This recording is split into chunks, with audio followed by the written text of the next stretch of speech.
जैसा आप देख सकते हैं कि मेरे हाथ में यूनिस्टोन, कितने ही सालों से अगर वो पत्थर आपके गुर्दों में हो या पित्ते में, ग्लैडर के भी जहाँ पत्थर होता है ऑपरेशन से नहीं निकलता, लेकिन ये दवा खाने के बाद वो आपको जो यूरिन के जरिए जो है बुरा होकर निकल जाएगा। जहाँ बड़े बड़े ऑपरेशन फेल हो जाते वहां पर ये दवा काम करती है। गुर्दे और पित्ते की पथरी ये प्रोडक्ट से गल जाती है, फिर दोबारा पथरी फॉर्म होने नहीं देती और इसमें कोई साइड इफेक्ट भी नहीं है। मेरे को पित्ते में कंकर आ गया था, मैडम दवा दी और मैं अच्छी हो गई। कॉन्टैक्ट 9703939436 R&S यूनानी pharmacy, first floor opposite Canara bank, Bahadurpura, x road, Hyderabad.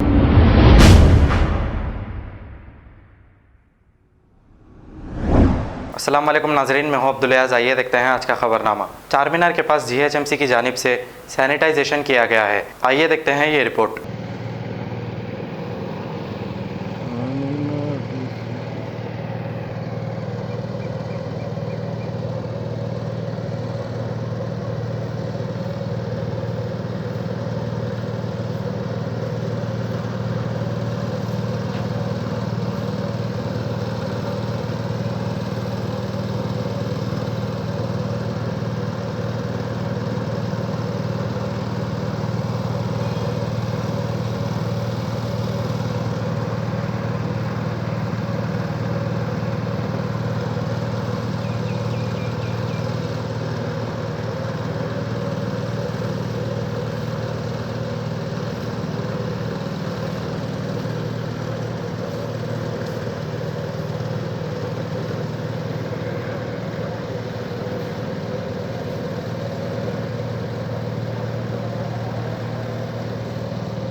अगर हमारी न्यूज़ आपको पसंद आई है तो सबसे पहले शेयर कीजिए, लाइक कीजिए, फिर ख़ास तौर पे हमारी रिक्वेस्ट ये है कि सब्सक्राइब करना ना भूलें। 7H न्यूज़, आपकी आवाज़।